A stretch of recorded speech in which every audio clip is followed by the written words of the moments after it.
Good morning. My name is Michael R. Roser, and I am co-founder and chief coaching facilitator at my company, Strategic Life Coaching, LLC. Please join me for this video and others at my website, abundantlifeslc.com. Well, guys, by now you probably have seen my weigh-in, 215.8 pounds, which means so far, starting the 10-week process, that I've lost 5 pounds. And again, it's mostly water weight, I know. And so now the real work is going to begin on getting down to my goal weight, which is 208 pounds. We're 2 weeks into it, and thank you guys for the calls. It's just really wonderful to see people starting on this process. This is a great time to do it because the weather here in Chicago is absolutely spectacular. Today, 67 degrees when I woke up, not a cloud in the sky. Beautiful day to take a walk and ride the bike into work. So anyway, I just wanted to talk today specifically about a diet that I've done in the past and one that works really well for me. And again, I can't stress enough that when you start anything, any diet at all, it's very wise to see a professional, to a nutritionist, especially your doctor, and tell them what your plans are and what your goals are and what you're intending. For me, I have a glucose issue and a sugar problem, and when I eat too much sugar, it stores immediately in my body as fat. And so I want to cut that down, carbs and so forth. And so what I wanted to talk about this morning specifically was the keto diet. Again, see your doctor. So in the diets that we did the first week in this process, you might notice a little bit of change here in what a keto day is going to look like for you. Much less carbs, 30 grams, that's the limit on a keto diet. 118 grams of protein, so it's considered a moderate protein diet. And then the fat is 196 grams. So you can see my previous diet had a little more protein and quite a bit more carbs and less fat. For me, that doesn't work as efficiently in my body, that sugar. So what's on a keto diet? Poultry, avocados, eggs, nuts. You have to look at the nuts though, because some are better than others. Peanuts, as an example, isn't as good as like walnuts or pecans. Try to keep the salt off of them as much as you can. Milk, cheese, all types of meats. I'm using coconut oil instead of olive oil and other oils, and cottage cheese. So that is just designed here to kind of get you started. And you know how much I love avocados, so that fits for me really well.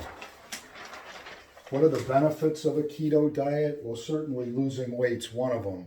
But when I did my research a year ago, it also very much builds your immune system, which was a fascinating, learning curve for me. And with the COVID going around and stuff, building up my immune system, that seems like a really intelligent thing to do. It improves your blood sugar. That's something that I really have to concentrate on, and this diet helps with that immensely. It converts your stored fat into energy, and that makes a lot of sense to me. So if my other diet was storing fat, this diet's designed to get in there and to burn that as a fuel source. And remember too, that we need to eat these meals all throughout the day. We have to keep our body's metabolism rolling all of the time as best we can. If we don't eat for long periods of time, that also gets stored as fat. So if I'm eating regularly, doing that purposeful calorie burn every day, and eating the right types of foods, my body's going to react to that very, very well, and I'll get more into that in a minute. It also has the benefit of lowering blood pressure, which runs in my family, like the rheumatoid arthritis I have. It's just what we're bringing to the table. So let's try to work on it. So the reduction in carbs specifically on this diet, what does it do internally inside of us? It puts your body into a metabolic state, a burning state, as your body's using energy, called ketosis.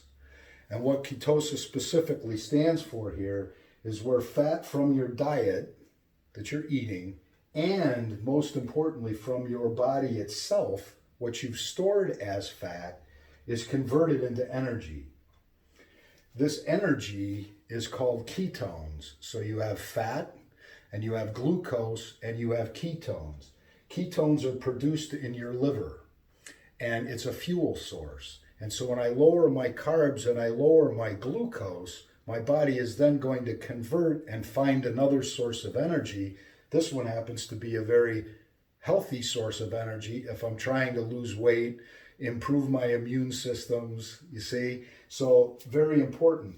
Your brain is a huge organ, obviously, in our body, and it's busy, both when we're awake and when we're asleep.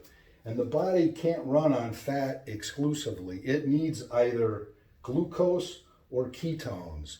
And so if I'm taking and lowering my glucose, my brain is going to burn those ketones whether I'm awake or not. So when it says up here, it burns it 24/7, that's exactly what it does. While I'm sleeping, I'm burning fat. Pretty neat.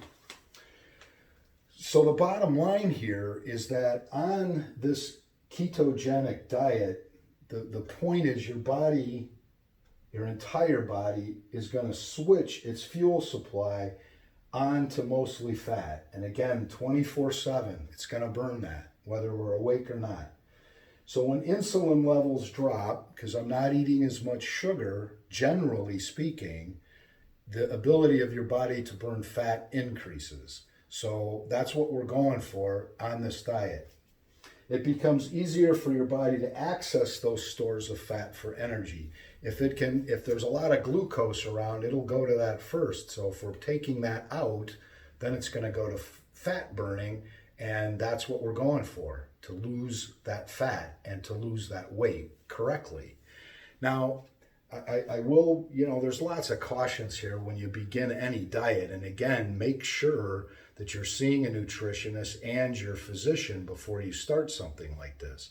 Because what I said earlier was it was pretty easy for me to lose that first 5 pounds, mostly water weight and so forth. Now to get from 215 down to 208 is where the work is really going to start to begin. And I need to start that process. This doesn't happen overnight.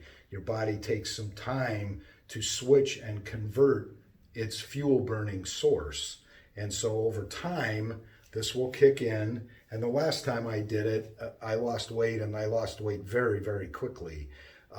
And I think it's a little bit easier for men in this situation. And my fiance struggles because she's got some thyroid issues and restless leg syndrome and some other things that get in the way of this. But generally speaking, if I'm doing that 500 calorie burn and I'm working out at a low heart rate versus up way high heart rate where you do burn carbs, if I'm not putting carbs in, the great news about this is I can work out at a slower pace for a longer period of time, which is easier on my joints, easier on everything, and I'm burning precisely the calories that I'm targeting.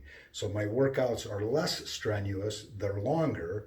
That's okay. It's gorgeous out. No, I'm not in any hurry. And now I'm eating the foods that's going to be consistent with all of that. So hopefully over a period of time and next week, we'll continue on with this. Thank you guys for the notes. Really appreciate it. And it's great to see everybody starting. And the questions, keep them coming, because that helps me too, when I prepare these videos, where people's hurdles are showing up and so forth, and I can address those for you and help you out with those.